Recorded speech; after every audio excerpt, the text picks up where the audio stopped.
Hello and welcome to Group Chat. I am Justin Verrier, and joining me, Rob Mahoney, Big Woz. Welcome to today's episode, which is our annual worst episode of the season. This is where I correctly predict the future of the NBA, and a bunch of heretics tell me that I don't know what I'm talking about, and then I'm proven right a year later. Yet another example of Justin creating a bit and then growing to despise the bit as we co-opt it with truth. I don't know what to tell you. Is that what you'd call it? I would say lies and just misperceptions and just not appreciating the knowledge that I'm dropping here. That's what I would say. All right. Would you like to explain the premise of what we're doing today? We're doing the future power rankings, which is the inevitable counterpart to the no power rankings. We talked about the worst 5 situations in the league. We are today doing the 5 best situations from this point going forward. We should mention we're recording this a day early. It's 4 p.m. Pacific time on Wednesday. So if we missed something in last night's games, that's why. We're also doing this a little bit differently this year because I had some feedback about my participants, my fellow co-hosts' picks in years past here.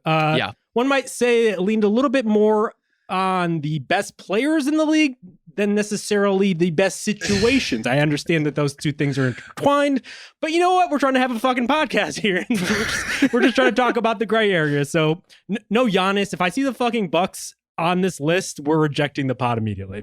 I wouldn't put it past us, but look, Woz, isn't it so crazy that a team with like a superstar in their mid-20s that is also great might also be great in the future?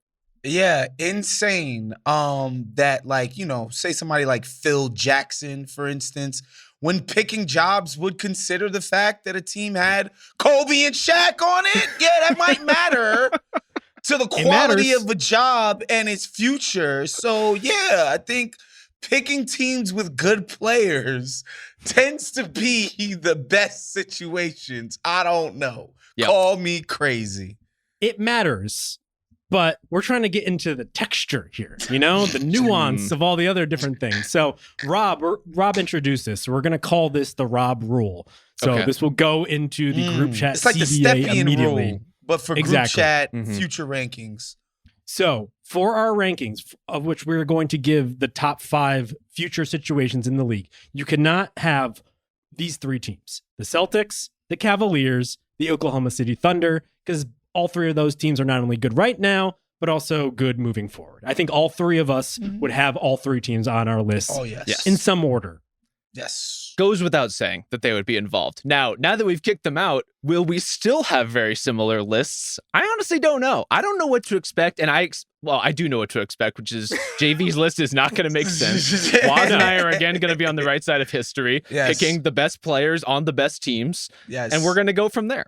Yes. Yeah. So if you at home are listening right now, you could basically just go to the standings of ESPN.com, whichever browser of your choice. Look at the top 5 teams beyond the top 3 teams. Those are going to be the list. Not true. Not quite. Not quite. Okay. Mine definitely veers, so strap in, motherfucker. Rob, since you instituted the Rob rule, do you want to kick us off with your number 5 here? I would love to. My number 5 this year is actually the same as my number 5 last year, and that's the Memphis Grizzlies. Top 10 on both sides of the ball with the 5th youngest roster in the league, one of the cheapest payrolls in the league. That sounds like sustainable success to me. I understand the caveats, the concerns about half-court execution, about having a deep roster versus like a really rock-solid 8-man roster for the postseason, for, you know, the machinations of this offense and how it could get stalled out in a 7-game series. I hear all of that.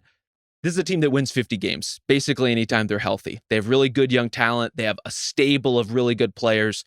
I feel very confident in whatever it is that's going to happen to the Grizzlies and whatever kind of shape their team ultimately takes. Yeah, to me, this list is about not just having great players, but great players who are young.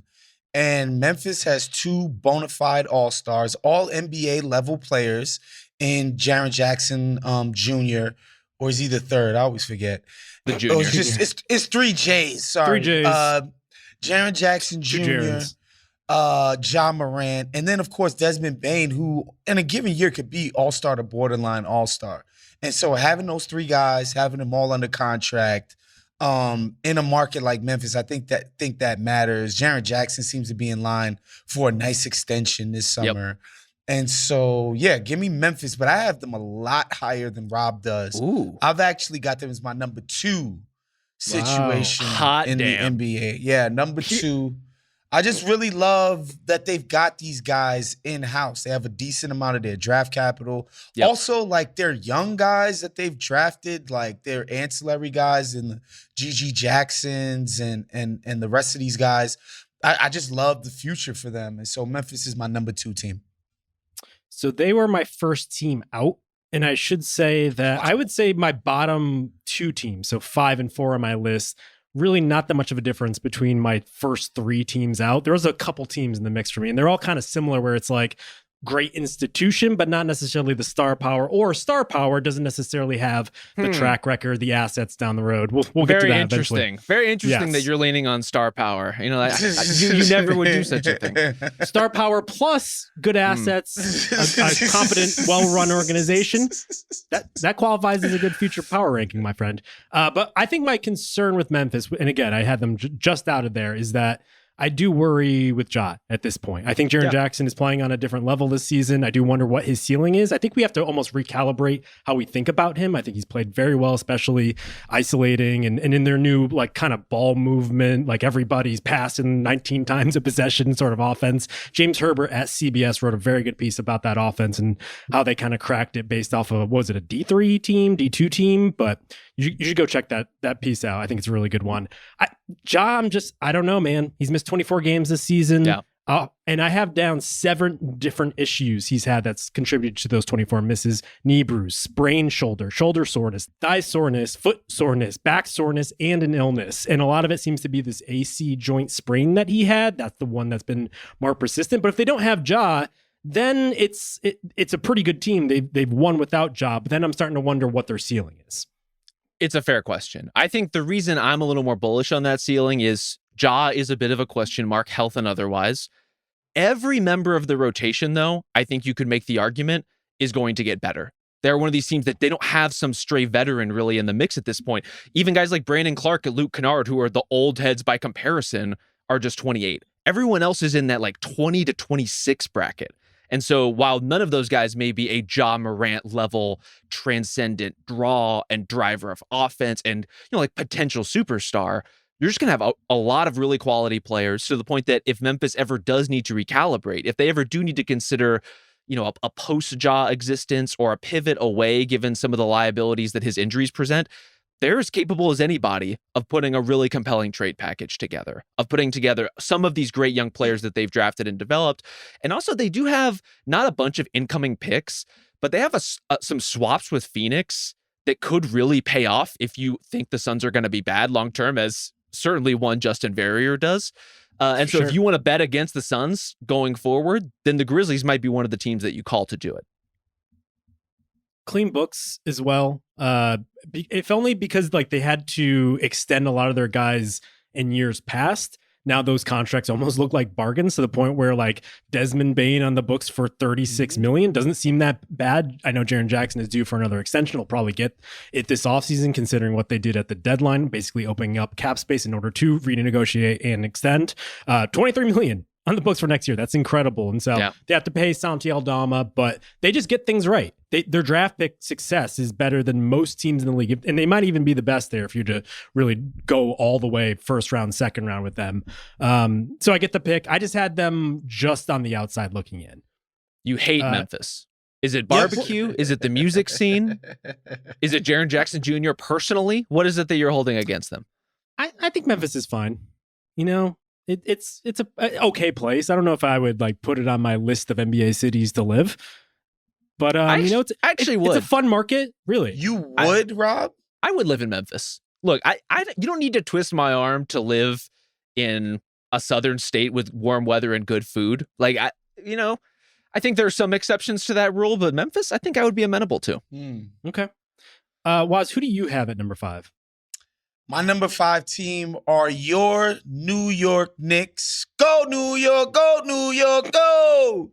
They're number 5 for me because again, I get it. Like all of their main guys are paid up. Brunson on a value deal, although like I think we overrated the value of it at the time. But on a value deal.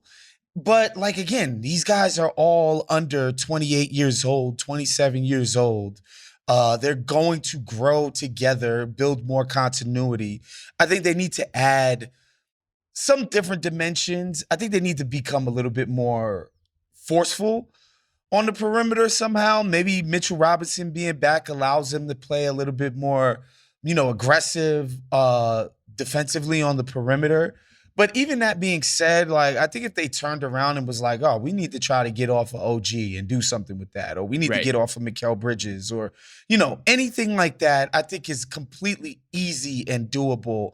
And so, yes, they don't have the picks anymore and all of that stuff, but I think the talent that they have in-house is so eminently flippable that they can go in different directions if they have to. And Jalen Brunson has just assumed the mantle of like capital F franchise player, right? Like he just embodies that shit so much. So I just think the future is in great hands for these guys. Bunch of good players already signed up, still pretty damn young. So yeah, I like I said, I value talent that is still young. And so the Knicks for me are my number 5 team. Yeah. And to that point, none of their core players, as we're recording this podcast, are over the age of 30 right now. Well, unfortunately, by the time it comes out on Thursday, happy birthday, Josh Hart. You're now officially 30. It's one of the better young cores in the league. And obviously we got to talk about the market muscle. Like players want to play in New York, and they specifically want to play at MSG. They did, even when James Dolan was like had his fingers in everything and the team was just struggling. The fact that they could do that with a really poor product just shows you what they could be capable of now that they've kind of turned the page on that. I think they're just in a race against Tibbs at this point. Basically, he's going to grind down some of these young, sprightly young fellas to the point where like they're going to start showing signs of aging at like 32, 31. I think it's definitely possible considering the long, hard minutes they're playing this season. But on the other hand, if they just had like another bench player, if they had 2 more reserves, I think it trickles down to the point where all your good players just get even better and you have them for a longer runway here. So I had them squarely at number 5. Yeah, the question about getting more bench players is how do you do it given the financial constraints that the Knicks now find themselves in? This is a very expensive team that does not have a lot of maneuverability because their core 5 are so good and are fairly well compensated. And so Waz is right. If you want to flip a Bridges or an OG or any component member of that, you can do it. Your teams are going to take your calls. They would love to get Mikal Bridges or OG Anunoby on their team, but you're going to have to like compensate for whatever you're losing with either of those guys, specifically on a defense that already I'm wondering, is this like a quirk that they're going to have to overcome, or is this a fatal flaw in the design of this core of the team? Like, is this going to be the kind of thing where they can ever be a championship level defense, or are they going to have to make those changes? And that combination where you may have to make changes and also you have severe financial constraints is just enough to make them more of an honorable mention for me. But we all love the core of the team overall. We love the potency of the offense. We love how these guys have found an ability to play together, and certainly what Cat has brought in terms of the dimensionality of that offense. I love the Knicks. I just think that if we're comparing them to the Grizzlies, I see a little bit more to believe in as a long-term project. I love Josh Hart, if only because I just saw a clip from his podcast where he called out JJ Redick and said he was lying about not having slept for 2 days before playing the Nuggets. He was like, man, that guy's asleep by 10 p.m. every night. Just a man after JV's heart. Just a great group of guys, man.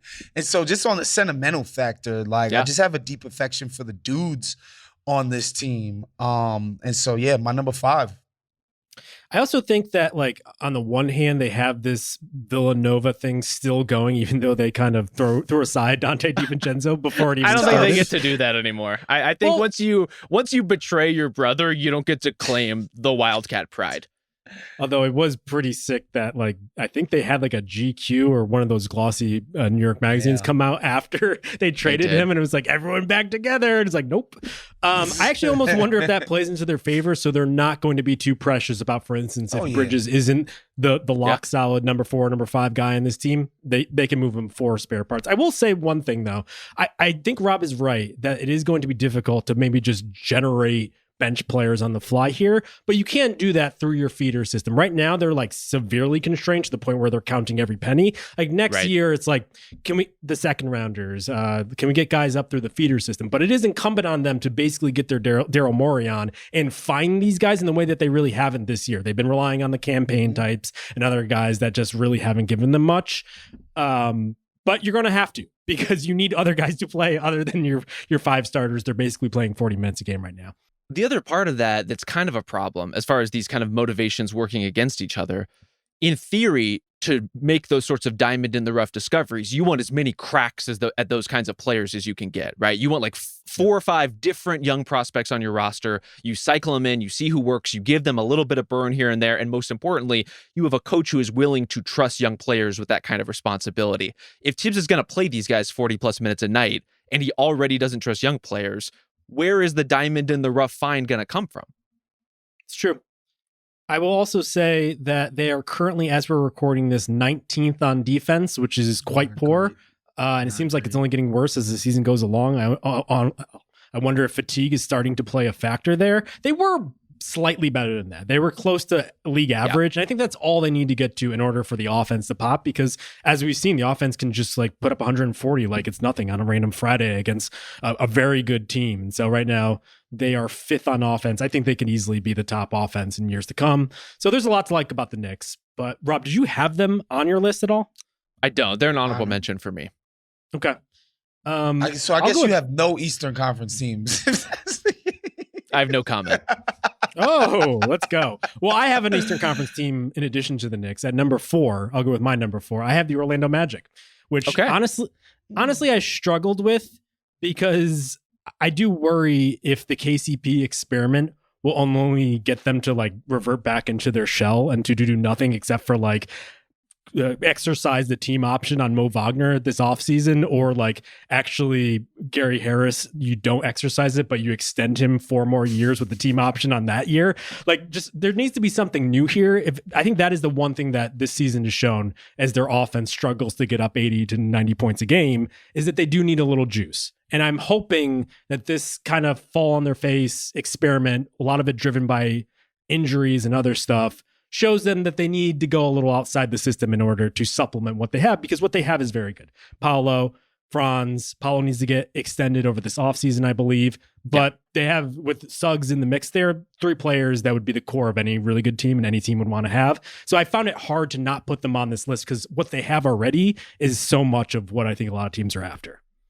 It's really true. I think the only thing that held me back a little bit from putting them on my list, and I wrote extensively about the Magic on theringer.com this week. You can go read the feature that I just published on them. And it's real. The core of it is this, which is there comes this tension point between the philosophy of the team you want to have, and that's for the Magic, this big, physical, aggressive team that is trying to mash you out of games, and then the need to progress forward, which for them stems at least from shooting and probably also from a slight shift in the playmaking structure of that team as well. Yes. That's a team that they did try the KCP route. He has not shot well for them at all. It just hasn't panned out in the way that they needed it to.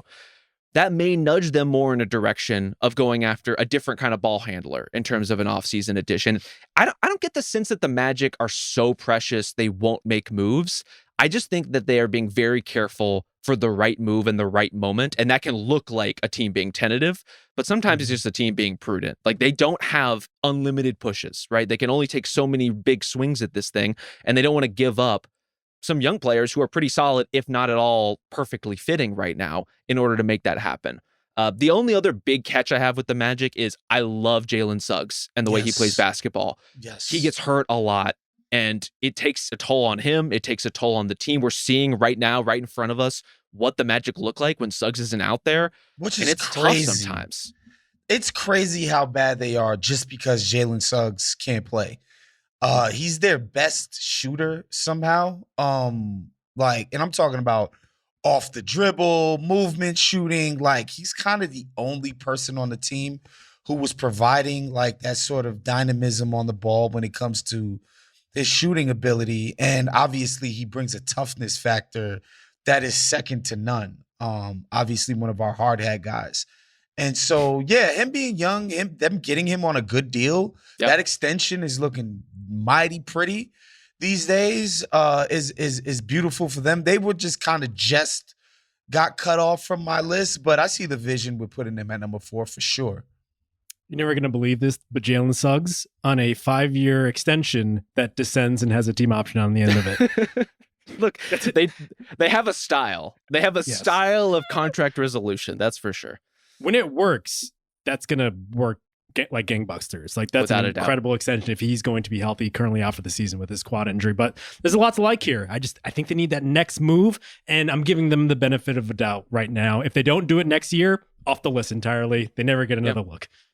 I also want to say, I think it's fair to go through this season and feel a little bit of growing pessimism, a little bit of resistance in Paolo's piece of this specific. Like, he's had some real troubles with his efficiency. He's had some troubles like really applying his scoring in these games and trying to stretch out and be more aggressive. I'm not worried about that from a Paolo Banchero perspective. I think you clean out that lane and he looks like a totally different player all of a sudden. And so much of the Magic operates that way, where you can find clips, still shots, like watch a Magic game, freeze frame, you will find 4 bodies around Paolo Banchero on any given possession. As soon as that evens out, I think his game is really going to sing. So who do you have, Rob, at number 4 on your list?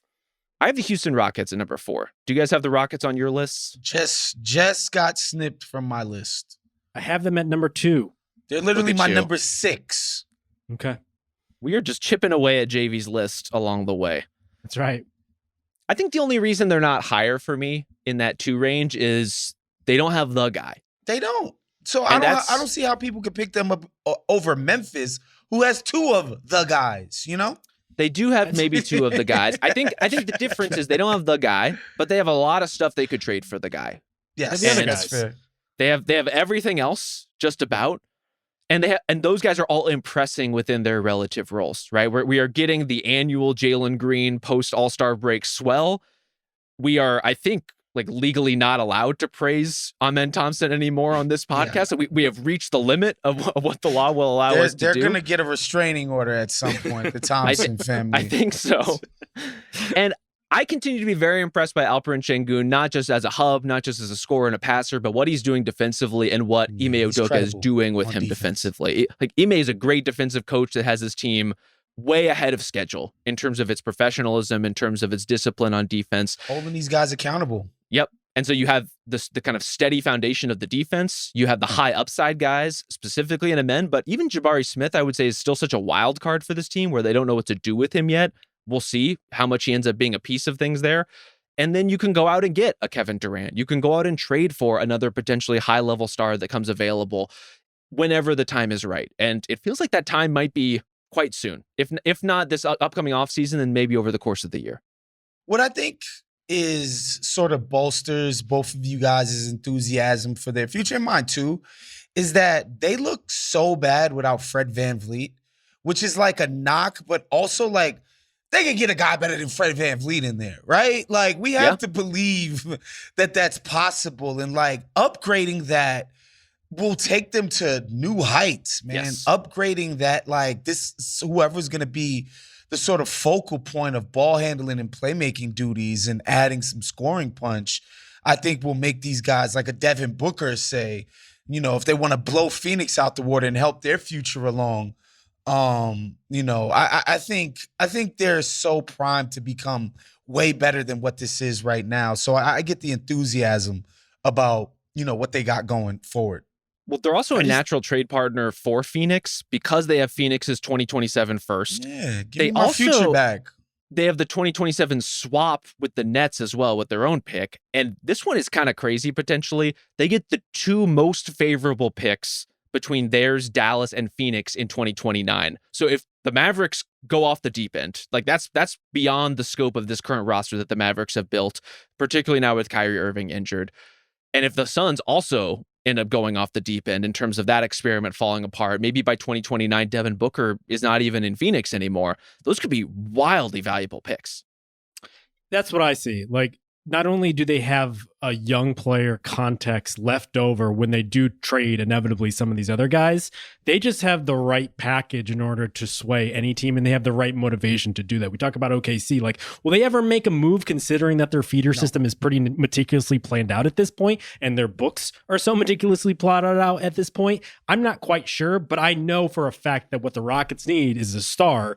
And it almost seems like they agree that they need to start, but they're actually slow playing it because they have everything in order to go out and do that. They're just like hovering over that button, ready to hit it. And they could basically wait at least until the next year or so. I do think they're going to reach a point where they might have waited too long because some of the extensions that they're due are starting to come up. Jabari, Tari Eason this summer need to get paid. Amen Thompson the year after that. And so you get pretty pricey pretty quickly. And even a guy like Jalen Green, who I think we would all agree is like mixed at best as like a potential player in this league, or a potential high level player in this league at the very least, making $33 million. And that's just like, you can't carry that on your books if you're paying 4 to 5 of these guys. Like guys who were drafted high make about that amount. So even someone like Jabari Smith, as we talked about, I think we like him. Not he's totally gonna sure want what to his get future paid is. in the 30s. He's a 30 to 40 million. Kuminga type who thinks he should be getting $35 million.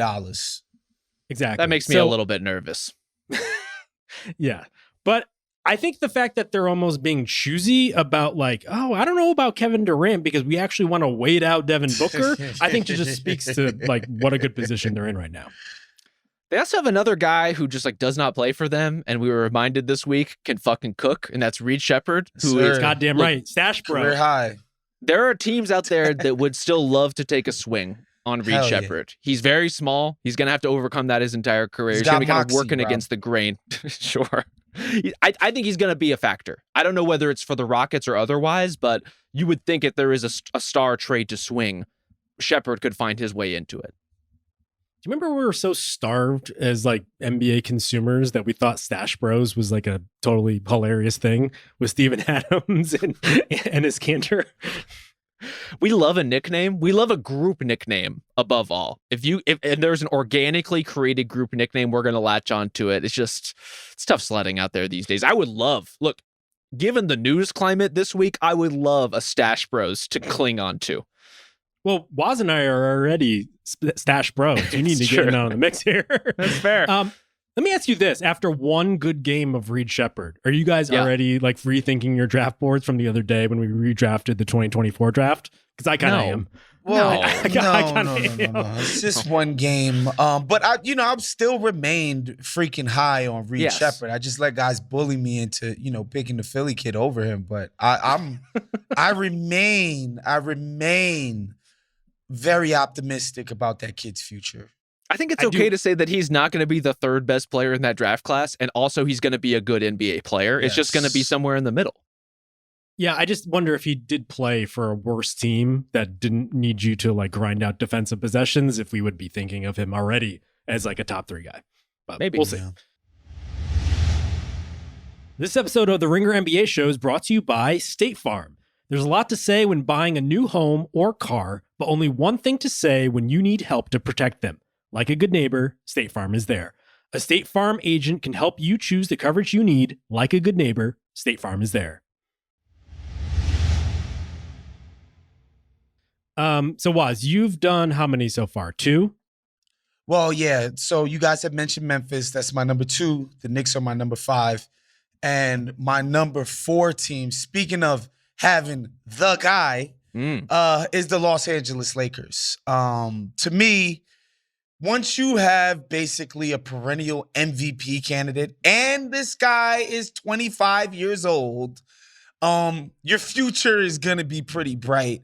Of course, LeBron is not going to play forever, despite what it looks and feels like on a day-to-day if you're watching the freaking Lakers. Yeah. It's like, are we sure? Like, how and why can this guy be stopped? But even when they decide to move on, like, I don't know how you can put it in your head that they're not going to get another star to play next to Luka. Like, it's going to happen somehow. And the crowd, the fans are already completely bought in. The Lakers, local broadcasters already giving them the nickname The Don, Luka the Don. Well, they tried this in Dallas too. The Don is a bad nickname. Very, very so bad. Very bad. We don't need nicknames. We always default to just like a first name or just like a shortened version of your last name. All nicknames are bad. That's the take. Well, the Don is an attempted shortened version of his last name. It's just a bad shortened version of his last name. Yes. I prefer the Chich. Or if your name is like Buzz or like, Buster or Scoop. like one of these, Flip. one of these Speedy. weird like down south type of nicknames, then that'll stick. But yeah, man, to me, the Lakers got Luka Doncic. It's really that simple. He's 25. He's going to be a perennial MVP candidate. And it's like he's one of these superstars who actually does elevate the talent around him. Yes. Like everybody becomes better. Their jobs become easier because they're playing next to him. And so like, I don't know, like you could have say Ant Edwards right now. He's a great player, great talent. I even thought about putting the Wolves on my list simply because of Ant, but he's not an elevation superstar as of yet. He's just not. And some people like producer Zay would say he's never going to be that kind of guy that, empowers his other teammates and makes them better. Luka's already that. You don't need to nail every single transaction when it comes to filling out a roster next to this guy because he's that good at making things better. And, I think people are getting a little bit crazy about the Lakers' chances of going to the finals right now. Like people are just like, oh, this is a championship team right now. I'm not there yet, but I think the path to getting there is crystal clear for the Lakers in the future. And so that's why they're my number 14. Listen, guys, I consider myself a man of nuance. And this actual episode is a prime example of that, where I want to quibble about the asset war chests, all this other stuff. I cannot believe you. I can't believe you're doing this. And I would even tell you that it's a little suspicious that Shams is almost going on a world tour telling everybody how committed Luka was to Dallas and that, boy, howdy, he's going to be committed to the Lakers yet again. We should mention Luka is basically on a 1+1 after this season. He has 1 year, then the player option. So things could fall apart very quickly if things were to fall apart. But I'm so worn down by this fucking trade experience. And the fact that like we're not that far away from the Paul Gasol experience where I'm just like, fuck it, just put him at 1 on this list because things are just going to happen for them. Yeah. Guys are going to want to go there. LeBron is probably going to play till he's fucking 50 until his like daughter is actually in the league. Not only his 2 sons, it's going to be 4 of the Bronnies plus Luka Doncic out there in the starting lineup. And so I have him at 1 because I can't like resist the fact that like they keep making things happen. I don't think you're allowed to put them at 1. After all the belly aching you've been doing, I have them at 2. Because the texture around the team this and guy, the blah, this blah, fucking blah, guy. and the See, that's what I do. I warm set you up and I zag. Unbelievable. This guy. That's what they call me, the zagger. Unreal. They do call you the zagger. So Lakers are number 2 for you, Rob. I have them at number 2. I just think like I share your slight hesitation was as far as ready-made championship contender. I just like they're really good. They're already one of the best defenses. Jackson Hayes looks good.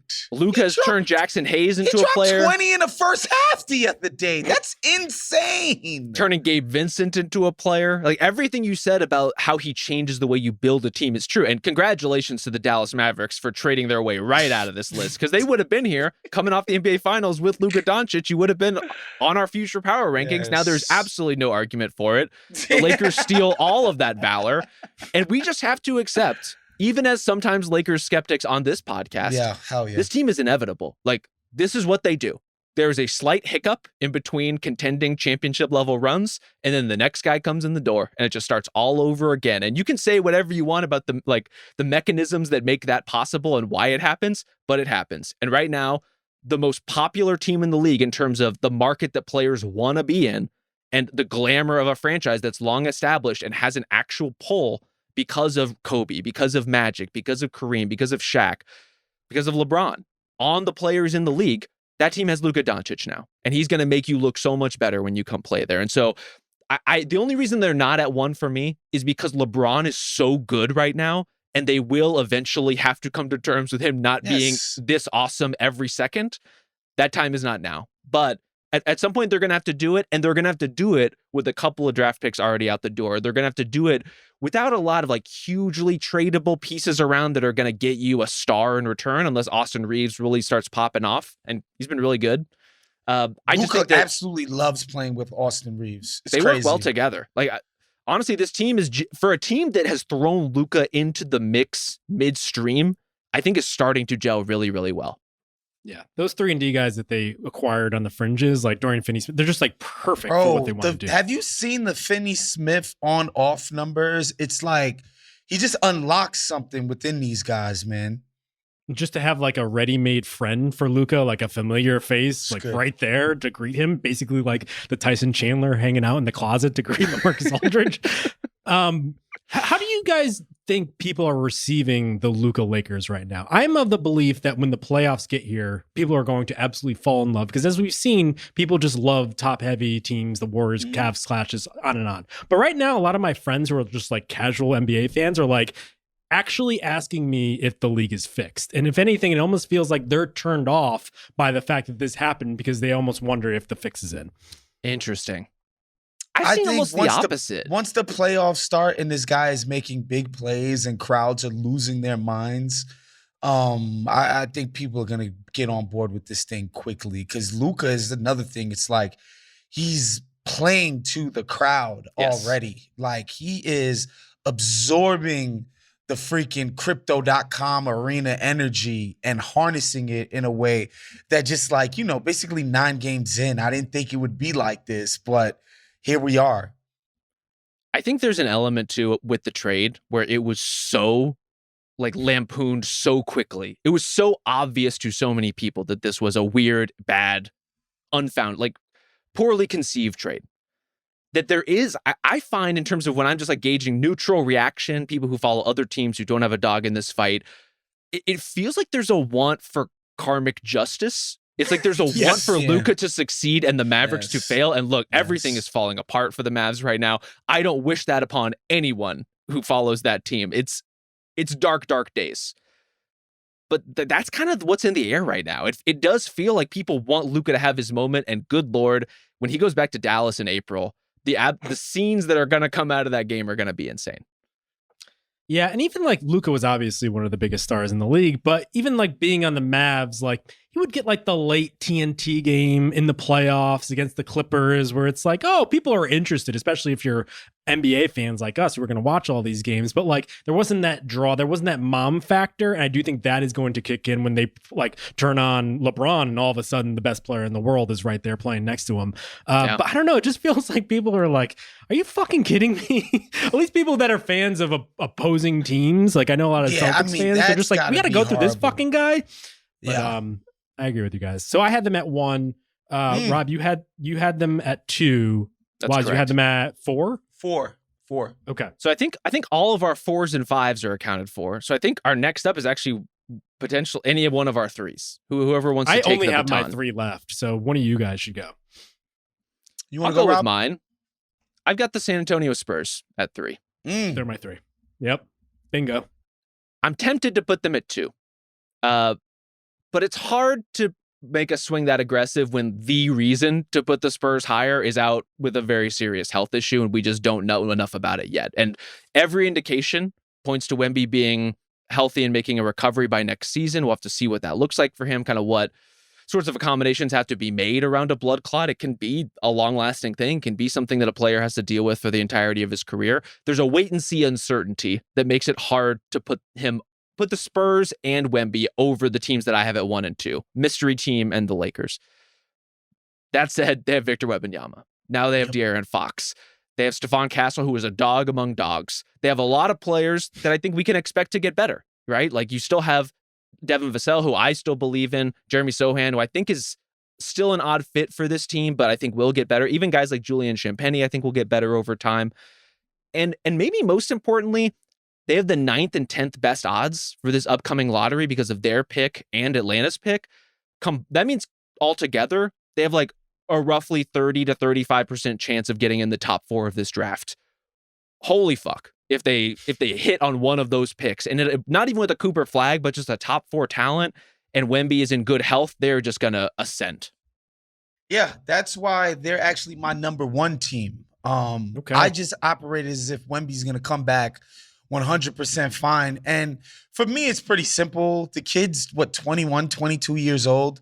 He was on his way to winning Defensive Player of the Year damn near unanimously. So he's the best defensive player in the league, averaging 24.5 points a game, which means like he's going to be a 30-point scorer at some point. So you got a freaking 30-point scorer who is a defensive eraser who's under 22 years. Like, this is crazy. Like, to me, it's really that simple. Like, your defense is going to be top tier no matter what, as long as this guy is on the floor. Like, we talked about Luka being a floor raiser for offenses. Wemby is that for defenses. Yeah. Like, you can put damn near anything around this guy and he will find a way to make that defense work. And so to me, like, that's got to be the number 1 future. Like, we all think this guy's going to be an MVP candidate every single year. He is a maniac competitor. Like, put it like this. All of the things that Nico Harrison and them leaking about Luka Doncic and his work habits coming out of Dallas, it's the opposite of what you hear about Wembanyama and his work ethic and his dedication and his competitive spirit. He's just everything you want in a franchise player. And again, I'm just going to choose to believe that he's going to be back 100% healthy. So they were my number 1 team, actually. Just watched a bunch of Kobe highlights. He would be the perfect Mavs player. You guys hit it. I probably would have had them number 1 if we knew about Wemby's health status. I also think if you look at their pick allotment, which has become a little bit of a side project for me, it's basically my part-time job, just like poring over pick protections.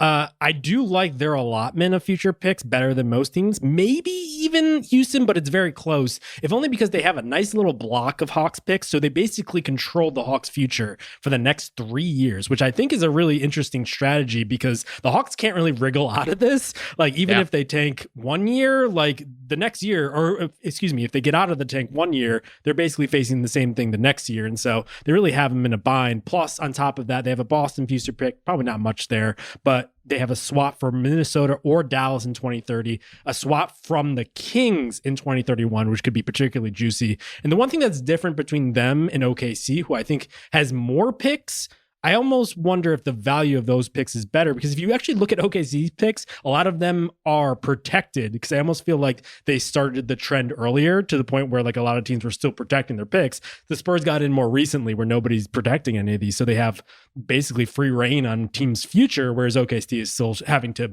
navigate like, oh, maybe this pick falls into the top 13 so we don't get the Heat's one. So I think they have every little building block you want in order to put the right team around Wemby, including cap space, because they don't have a lot of contracts on their books outside of Fox and Vassell, who we could talk about, but like I'm kind of ready to be like, will you play well when the stakes are high, as opposed to just when we're losing 20 games in a row. But other than that, I think they're doing an awesome job.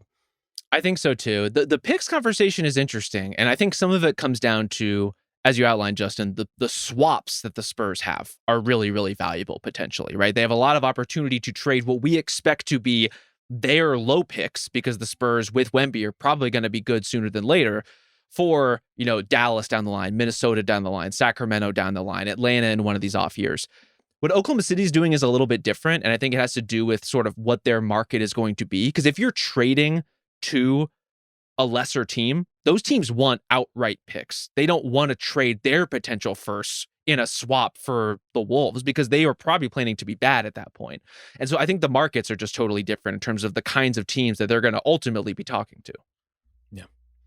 So my entire board is off at this point, 1 through 5. Well, I'm one done. Spurs thing we should at least mention: the coaching element is a huge question mark.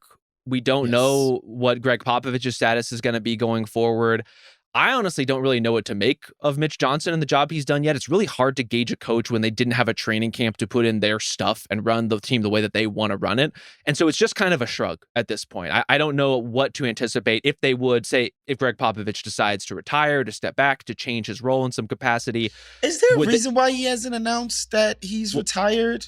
Well, he announced that he's not coming back coaching? this season.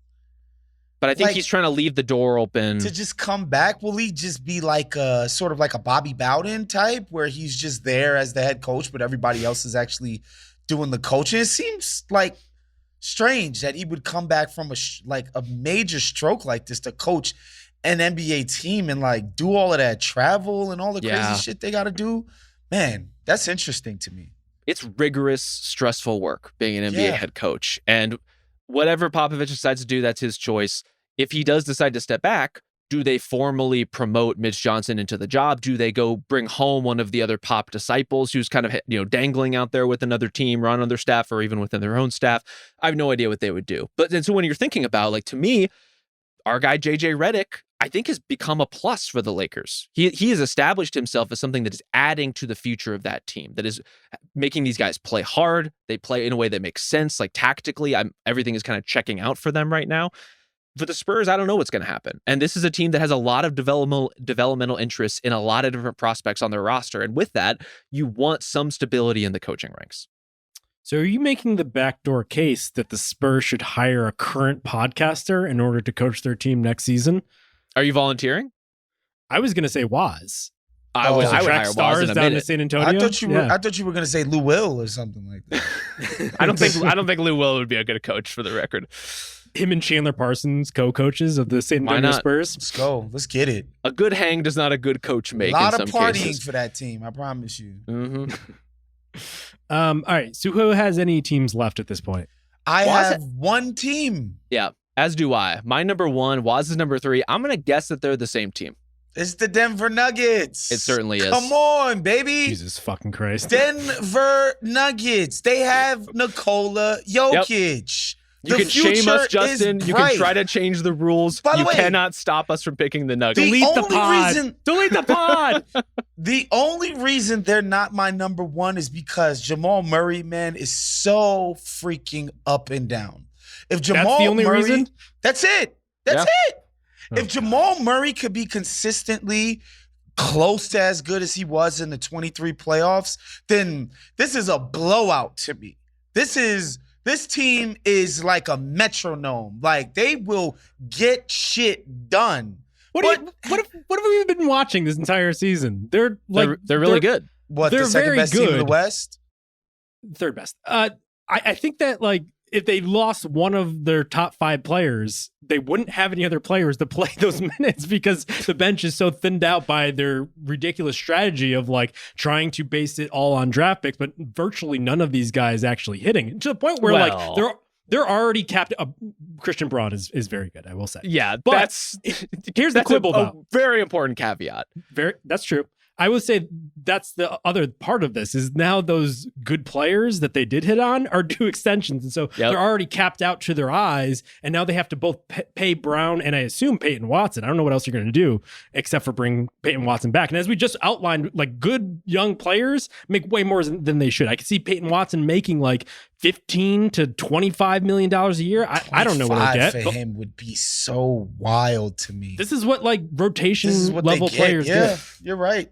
So I just don't know what they do. And, like, on the one hand, they have Russ come in. So, like, they did a good job finding something on the scrap heap and then letting Jokic turn him into something. On the other hand, Dario Saric can't play. And so that's one of their very few success stories, just like going up. I guess Jeff Green would be that case. Yeah. Jokic can't make bad centers into good ones. No. No matter. That's not his job. What? So, yes, that's tough. That's the best way to put it. They have Jokic, but Jokic literally can't build the team around him. I think he kind of does, though. I think the Russ thing is proof of what I'm saying. You don't need to knock it out the park, man. You hit a single on a signing. Jokic is going to make this thing look way better than it has any business looking. And so for me, I can do all things through Nikola Jokic, who strengthens me. And so that's why the Nuggets are still number 3, brightest future in the NBA. My Serbian lord and king, Nikola Jokic. Love you, kid. And this got very personal and very touching, honestly. I appreciate the connection that you and Jokic have, Waz.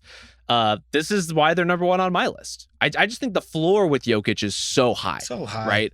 It's so high. He does make role players better in a similar way to as we were just saying with Luka, but I would say an even wider variety of role players he gets the most out of.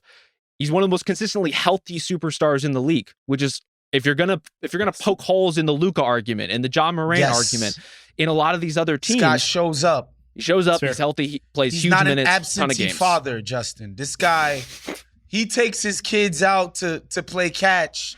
You understand? This guy takes his kid to the barbershop. He is a great dad. And he goes with his wife to the mall. Yeah, and dad who stepped in a little up. chair. Yeah. And dude, oh my God. Anytime I go out with my woman, I'm just like, yo, where is the chair? Oh my goodness. I cannot walk around this store for an hour and a half, dude. And what I love too about Jokic is like the Nuggets ownership. Let's face it, it's ownership being cheap as hell, which is why they couldn't field a more respectable supporting cast. And Jokic looked around and said, so you're telling me I just got to drop 30, 35 a game and 15 assists and get every board and all right, cool. I'll go out and do it. Fuck it. That's what it takes for us to win. That's what I'll do. It goes against everything I believe in as a basketball player in terms of a shared ownership and responsibility and, the sort of egalitarian way of playing. And he just goes out and does it, man. Like, this guy is the best. He's a no maintenance. He's not a diva like some of these other superstars out here. He's just great. I just can't say enough about the guy. Listen, Jokic isn't the problem. It's the one thing I am not worried about with this team. If anything, it's basically everything else. If anything, even Murray is like one of the more bankable things here because now at this point, no. I just assume that he's just going to be bad for half a season, but I know he's going to show up once the All-Star break happens. I mean, Michael Porter Jr. basically only has 2 years left, and so you have to figure that one out. Aaron Gordon going to be on a new extension that's going to be pretty cumbersome at this point, especially because he's not playing it late, although his plus-minus numbers are kind of miraculous this year. I don't know if you guys have seen this. He basically has the same net rating as Jokic, so something to keep track of. He's making all his threes. We could point to a couple guys that Jokic has breathed life into, Russ being the prime example of it. There are a couple guys on this bench that are basically dead on arrival at this point. Like, what's going on with Zeke Naji? I know he's playing a couple more minutes now. I don't see him as a viable He's taking corner threes now, Justin. Good for him. I mean, when's Strawther going to click into place? Day'Ron Holmes is a big question mark. We'll see. He obviously couldn't play this year. So I don't know. And like, even if we look at like the free agent success track record, I just don't know if we've ever gotten the Jokic effect really take hold on the league where guys are targeting the Nuggets and being like, I want to go there. Sure. Guys just don't want to go to fucking Miami and just party when they're not playing for 10 minutes a game off the bench. And more power to them. Whatever you want to do, that's fine. But guys aren't going to Denver first and foremost in order to go on a championship run at this point, except for DeAndre Jordan, who's just like a good hang. He is a good hang. I mean, it doesn't seem like they've had during the Jokic era a lot of big expenditures to make, right? This is a team that, especially now, the roster is pretty expensive. They don't have a lot to flex. They don't have a lot of financial capital to throw at people to say, hey, come play with this great team and get paid what you're worth in the process, in addition to the financial constraints of the ownership, I should say. I just think you're glossing over the core of this team a little too much, where Michael Porter Jr. is playing the best basketball of his career this season. Christian Brown has been a fucking revelation. He's been really, really good. And the highs of Jamal Murray are all-star level highs that would go toe-to-toe with almost any of the non-superstar guards that we've talked about today, if not exceed them. He shows up in games that matter. He delivers in those moments. I believe in Jamal Murray. Aaron Gordon, too. He feels like he's been around forever. He's 29 years old. 29 years old for a rock-solid defender who, as Woz said, is making every damn three this season. And so you have that. You have that core in-house right now. And if you want to make dramatic changes and trade Michael Porter Jr. going forward or trade Aaron Gordon going forward, you can do that and you can reconceptualize the team a little bit. But they have really good stability. They just need to work around the edges a tiny, tiny bit.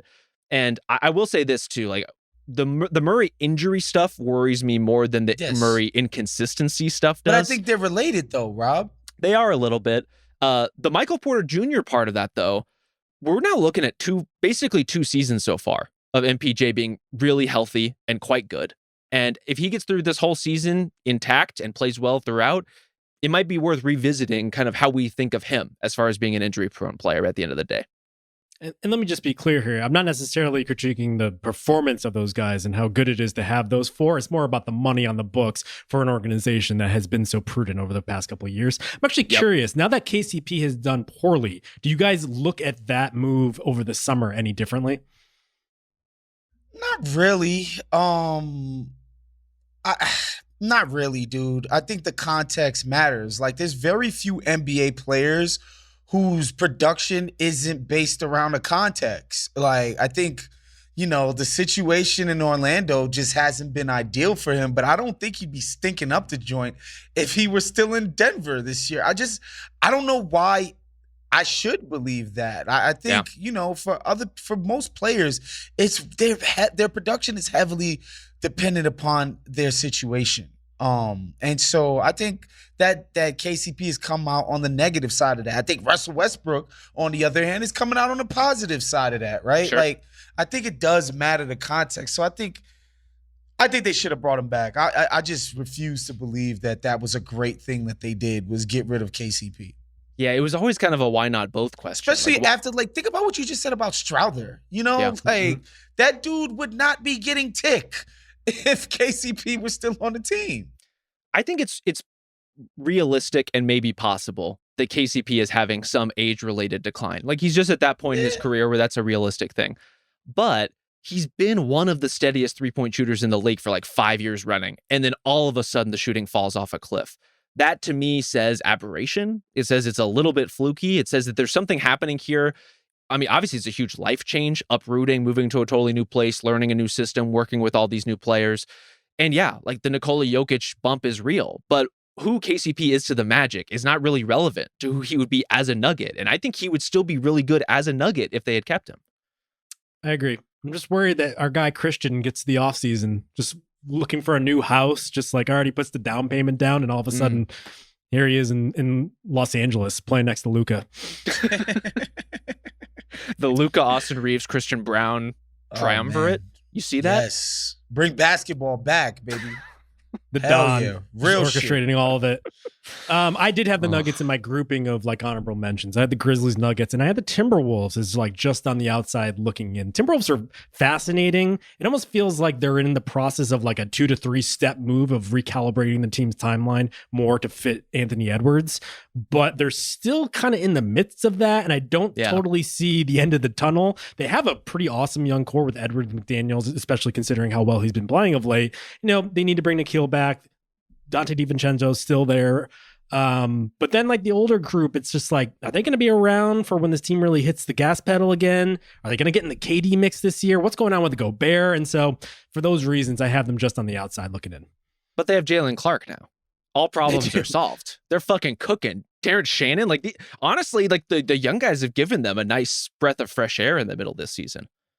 I do think that is like what a lot of kind of the Michael Malone type should almost look at, because Finch was basically forced to play the young guys because he ran out of older guys because they just kept getting hurt. And look what it's done to them. I just think like you cannot go 8 deep for a rotation throughout the course of an 82 game regular season anymore. It's just like you got to throw the young bodies out at the very least to give a little bit of a zip to what you're doing there. And like honestly, if the Nuggets had a little, like if Malone was a little bit more open to playing through mistakes, I don't know, maybe Jokic could not play 35 minutes a game anymore.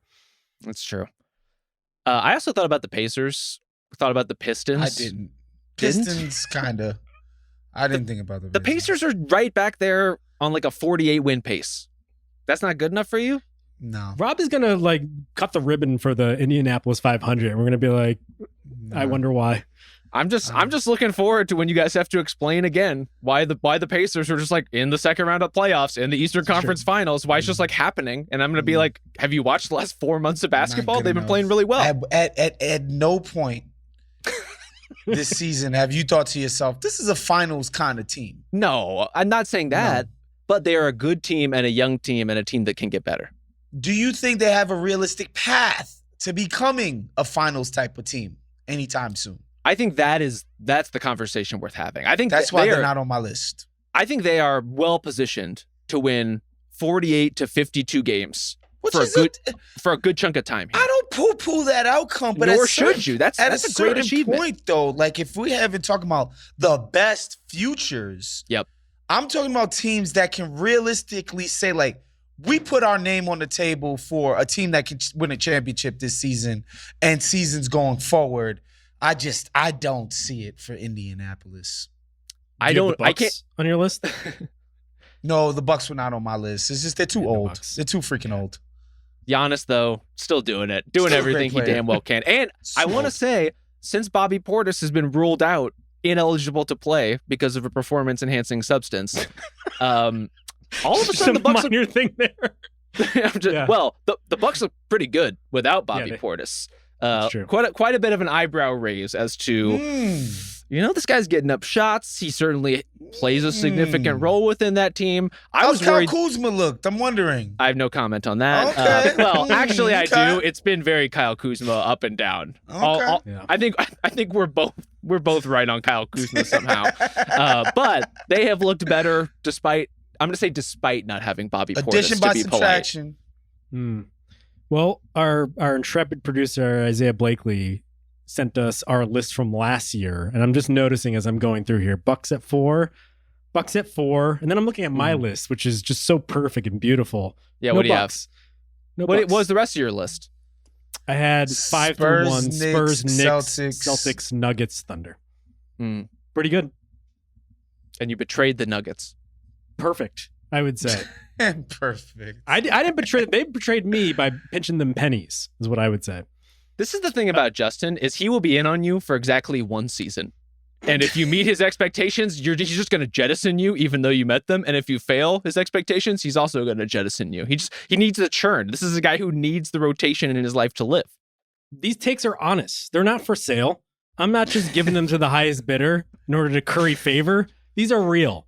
These are I just honest. worry what it says about you, This is that ethical you need taking. that kind of... I don't know that it's that, but I want you to live your This truth. is ethical list making, Rob. There you go. I would just throw out the Heat as well. Just have to be acknowledged, if only because they have the market, and they are kind of turning a page here. But they're nowhere fast. Situation is wow. Okay, they're nowhere guys fast. like Miami. Guys love Miami. I will believe in that like every time I can.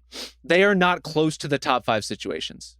There's a big they're my comfy long middle list. here where they have no business being in the bottom 5 and they have no business being in the top 5, and that is where the Miami Heat find themselves. Exactly. I will say they're above the Pacers though. Whatever list we're on, they're so above the wrong. It's so wrong. It's right. It's correct. Ethical as well. All right, let's wrap it there. Thank you to Isaiah Blakely on production. Thank you to Ben Cruz. We'll be back on Monday. Rob will not be here on Monday, so Woz and I will have to find another guest. Maybe Timothy Chalamet. Do you think he's free now that he's off the award circuit? Yeah, he's done trying to win Academy Award. I think no media appearances anymore because of that. Like your time has already passed. Damn it. All right. Well, we'll find somebody, but we'll be back on Monday. We will talk to you then.